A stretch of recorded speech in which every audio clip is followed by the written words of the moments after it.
ફટાક જુઓ તમામ ખબરો માત્ર 30 સેકન્ડમાં ડિસ્ક્રિપ્શનમાં આપેલી લિંક પર ક્લિક કરો અને ડાઉનલોડ કરો તક એપ। ઉત્તર પ્રદેશમાં વિધાનસભાની ચૂંટણી યોજાઈ રહી છે અને ગુજરાત કોંગ્રેસમાંથી એકમાત્ર નેતા હાર્દિક પટેલ ઉત્તર પ્રદેશમાં કોંગ્રેસ પાર્ટી માટે પ્રચાર પણ કરી રહ્યા છે અને પ્રચારના ભાગરૂપે હાર્દિક પટેલ ઉત્તર પ્રદેશની વિવિધ વિધાનસભાઓમાં જઈને કોંગ્રેસના ઉમેદવારો માટે મત પણ માંગી રહ્યા છે અને ભારતીય જનતા પાર્ટીની સરકાર પર હાર્દિક પટેલ આકરા પ્રહારો પણ કરી રહ્યા છે। ગઈકાલે હાર્દિક પટેલ પીએમ મોદીના લોકસભા ક્ષેત્ર વારાણસી પહોંચ્યા હતા, જ્યાં આગળ હાર્દિક પટેલે વર્તમાન ભારતીય જનતા પાર્ટીની સરકાર પર આકરા પ્રહારો કર્યા હતા અને ગુજરાતમાં પણ પરિસ્થિતિ સારું ન હોય તે પ્રકારની વાત કરી હતી અને વધુમાં હાર્દિક પટેલે પેગાસસ સોફ્ટવેરને લઈને પણ વિવિધ આરોપો લગાવ્યા છે કે જાસૂસી કરવા માટે સરકારે આ સોફ્ટવેર ખરીદ્યું છે અને વધુમાં એક્ઝિટ પોલને લઈને પણ હાર્દિક પટેલે પ્રતિક્રિયા આપી કે ભાજપ માઇનસમાં છે, માટે એક્ઝિટ પોલ પર રોક લગાવી દેવામાં આવી છે। વધુમાં શું બોલ્યા છે हार्दिक पटेल, आप खुद सामने। कैंपेनिंग से ज़्यादा अपने लोगों से मिलने के लिए, बातचीत करने के लिए, और मोदी जी जो पूरे देश में कह रहे हैं कि मैंने काशी का विकास किया है, उसको देखने के लिए आया। हमने जिस शहर से और जिस गलियों से निकले हैं वहाँ हमने भी देखा है कैसी गंदगी है।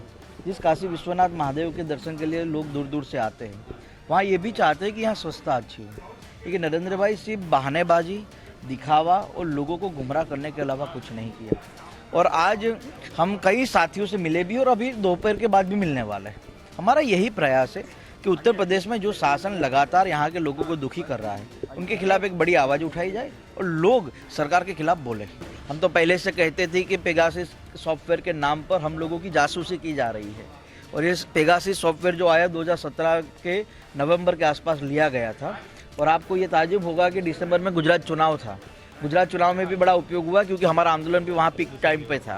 तो मेरा ये मानना है कि पेगासस जो सॉफ्टवेयर है उससे आपके मोबाइल की जांच हो रही है, और मुझे तो ऐसा लग रहा है कि अपने बेडरूम की भी जांच करेंगे ये लोग। हम लोगों की जासूसी कर सरकार के खिलाफ हम लोग जिस तरह से लड़ रहे हैं उसको कैसे दबाया जाए, इसीलिए पेगासस सॉफ्टवेयर का इस्तेमाल किया। और सुप्रीम कोर्ट में क्यों जवाब नहीं दिया था? तो देखा गया कि पुलिस आपके पास आई थी, आप वो तो आती रही थी, 5 साल से आती रही थी।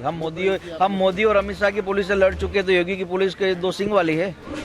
अभी मथुरा में एक मंत्री के प्रस्तावक की गोली मारकर हत्या कर दी गई और लॉ एंड ऑर्डर की दुहाई। मैं कुछ नहीं बोलना चाहता, अब आप लोगों को बोलना है, आप लोगों के सामने है कानून व्यवस्था। बीजेपी 300 प्लस जाने का वादा कर रही है, संभव हो पाएगा? कहाँ जाना है 300 प्लस? 300 प्लस ऐसे थोड़ी मिल जाएगी। सेव ममरा है कि खा लेंगे, समझते हैं कि क्या करना है क्या नहीं। मैं तो इतना कहने आया हूँ कि नरेंद्र भाई की उम्र 75 साल है।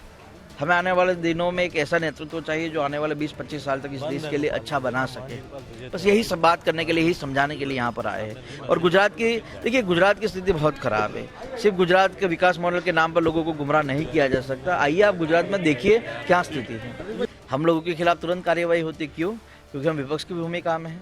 हमारे देश में जितने भी सरकार मजबूत हो उतना ही विपक्ष मजबूत होना चाहिए, यही तो हमारा लोकतंत्र कहता है। योगी आदित्यनाथ कह रहे हैं कि समाजवादी पार्टी की जो लाल रंग है वो राम भक्तों की खूनों से सनी हुई है। अब वो समाजवादी पार्टी से आप पूछिए, और मेरे घर पे कभी आइएगा तो 5 फीट की बड़ी प्रतिमा है भगवान राम की।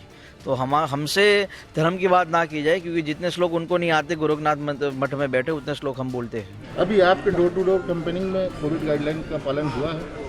तो कहाँ होगा, चुनाव प्रक्रिया में कहाँ होता बताइए। और अमित शाह जी मास्क तो नहीं लगाते, मालूम है ना, थूक भी लगाते हाथ पे। और जब पहले कोविड का आई थी तो बोलते थूक से कोविड फैलाया जा रहा है, तो अमित शाह भी कोविड फैलाने का ही धंधा कर रहे हैं ना। एग्जिट पोल पर रोक लगा दी गई है, उसका मतलब है बीजेपी माइनस है। नहीं तो लगवाते हैं। बिल्कुल अच्छा है, उसमें कोई गलत बात नहीं है। लेकिन बीजेपी को मालूम है कि अगर एग्जिट पोल पहले फेज का आएगा तो उसमें उसको माइनस होगा, तो ऐसे ही पूरे प्रदेश में माहौल बन जाएगा।